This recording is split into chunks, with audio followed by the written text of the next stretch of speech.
Going once, going twice. Sold. Number three, is condemned homes, or really kind of tear down type properties, because they may not have been condemned yet. It kind of depends on the city. Some cities are more on top of it than others, but this is the number one risk associated with buying tax deed homes or tax deed commercial property. The condition can make a property really worthless regardless of how much you paid for it. So there's homes out there that we could buy for, let's say $10 or $100 right now that we would never buy, because the condition is such that it's not going to make sense to buy the property. It's going to cost more to fix the property up than the property is worth. And this is part of the reason why we always stress, we say it all the time, about getting on-site evaluations done. Oh yeah, there's a lot of properties, out there that are money traps. They're money pits. You wouldn't want to, you wouldn't want to buy them because they need more work than what they're worth. And in fact, and not only that, but to increase the risk with a lot of these properties, many of them are also very value limited. And a value limited property, I mean, that's probably the main issue with these types of properties. Is it's not always necessarily their condition, but it's their value. Because they don't have values that are high enough to justify the kinds of repairs that they're going to need.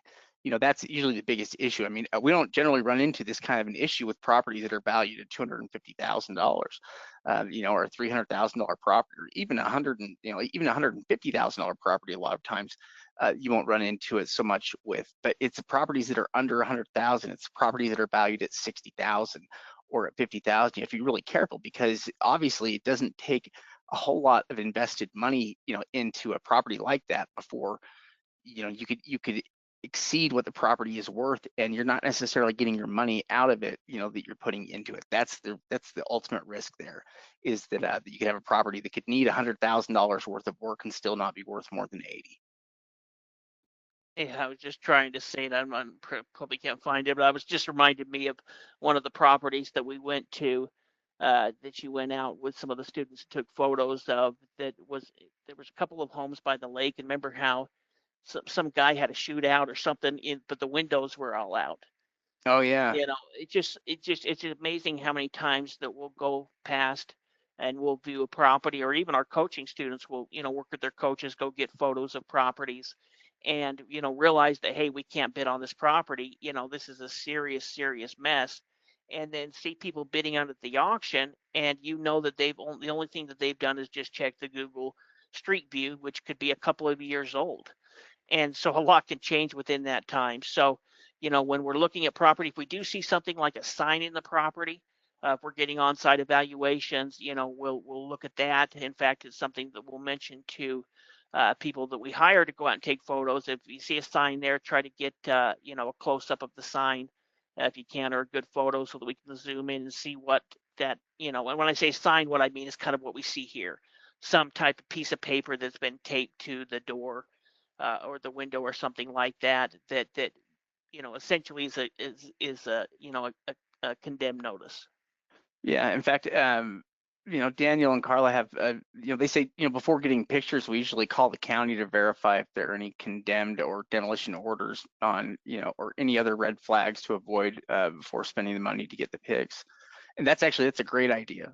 Anything you can do there to avoid wasting your money on, on photos on properties, is a good idea. Because obviously, uh, if we can make a quick phone call to help us avoid uh, sending somebody out to drive past a property, yeah, then that's great. Anything you can do to narrow down a list like that, and contacting the county is actually a really good idea before you put together a driving list of properties, just because the county, or whoever the government entity is that will know best, the county may know. The county might eventually know once they do the paperwork, Mhm. because they'll have to send it to the county to have the paperwork go through. But before that, the city as well would be the first one, because they may be in the process where they haven't issued it with the county yet.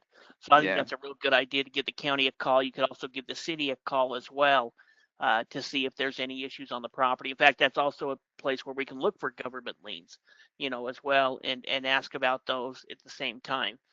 This is just a photo. We probably had a thousand others that we've seen where, we're looking at a Google photo. It looks like it's pretty good. And you know, a year later we have a drive by it and, you know, get a photo like this. In fact, if you look at the photo there on the left, if you look at that window in the front, it kind of looks like it's purple or something. That actually has an open window right there. And so, you know, having it open window, that's going to be one of the number one risks for us, or something that's going to make us worry, especially if the property's abandoned. I mean, if the property's occupied, then it's not a big deal. But if the property's abandoned, we don't know who's been in that property. We don't know what it's being used for.